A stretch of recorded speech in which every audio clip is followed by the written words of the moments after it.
ঠিকঠাক পাচ্ছে না, পানীয় জলের সমস্যা নিয়ে অবরোধ।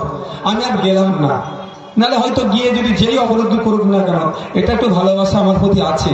যদি বলতাম দাদা একটু প্রোগ্রাম আছে আমাকে ছেড়ে দিন, আমার ভরসা পশ্চিমবাংলার মানুষের প্রতি এটা আছে, অন্তত নওশাদ সিদ্দিকীকে রাস্তাটা ক্লিয়ার করে ছেড়ে দেবে, যে নওশাদ ভাই যাচ্ছে তাকে ছেড়ে দাও। কিন্তু আমি আর শুনে গেলাম না।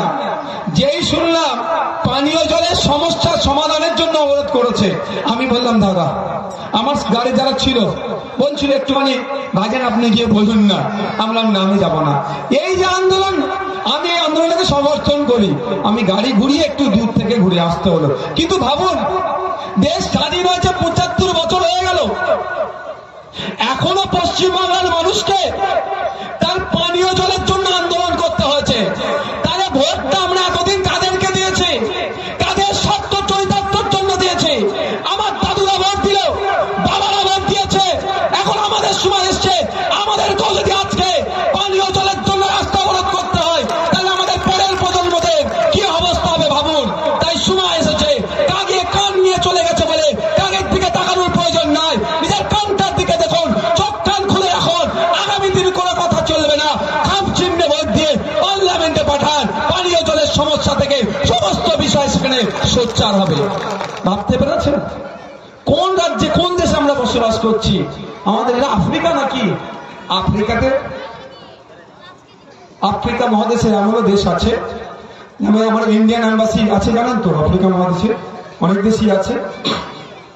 তারা যখন দূর থেকে গিয়ে পানি নিয়ে আসতে হয় তাদেরকে, আমাদের সিআইএসএফ আমাদের ইউনিটি, আমার সাথে যারা ডিউটি থাকে তাদের মধ্যেও কয়েকজন ওখানে ডিউটি করেছে।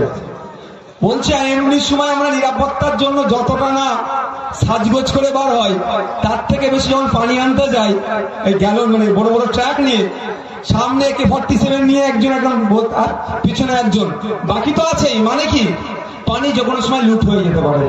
আফ্রিকা মহাদেশে গুলো হয়, আমাদের পশ্চিমবাংলা ইন্ডিয়াতে না কি সম্ভব পাই? তাহলে আমরা কাদেরকে ভোট দিচ্ছি? আমি অনুরোধ করব, তৃণমূলের ভোট চাওয়ার কোনো জায়গা নেই, শুধুমাত্র কি বিজেপি এসে যাবে। এটা ছাড়া আর কোনো ইস্যু আছে যে ইস্যুটাকে সামনে রেখে বলবে ভোটটা আমাদের দিন? এই যে আমাদের এখানে অনেক সিভিকের ভাইরা ডিউটি করে, কম খাটাই তাদেরকে ভাই, কনস্টেবল থেকে কোন অংশে কম খাটাই না। ৯,০০০ টাকা মাইন, চিৎকার করে করে করে করে করে চিৎকার করে বিধানসভার মধ্যে, বিধানসভার বাইরে চিৎকার করে করে এক বিদায় কি এবারে কিন্তু মাইনে বাড়াতে বাধ্য করেছি মমতা ব্যানার্জিকে। যদি পার্লামেন্টে আমাদের যাই, আমাদের আরো ২-১০টা বাড়ে, তাহলে যে সমস্যাগুলো আছে সমাধানের জন্য চিৎকারটা আমরা কি বেশি করতে পারবো। তাই বন্ধুগণ, তৃণমূলের ভোট চাওয়ার কোনো জায়গা নেই, শুধু বিজেপির ভয় দেখানো ছাড়া। এটাও ঘটছে, আপনারা খোঁজ নিয়ে দেখুন। রাতের অন্ধকারে না তৃণমূলের ছেলেরা বিজেপি পতাকা লাগিয়ে দিচ্ছে, কারণ কি?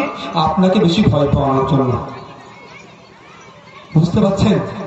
আর যারা তৃণমূলের অত্যাচারের হাত থেকে বাঁচার জন্য ভাবছে বড় ফুলকে ভোট দিলে তৃণমূলকে জব্দ করা যাবে, অত্যাচার বন্ধ হবে, তারা কিন্তু দিনের মানে জেগে ঘুমাচ্ছে।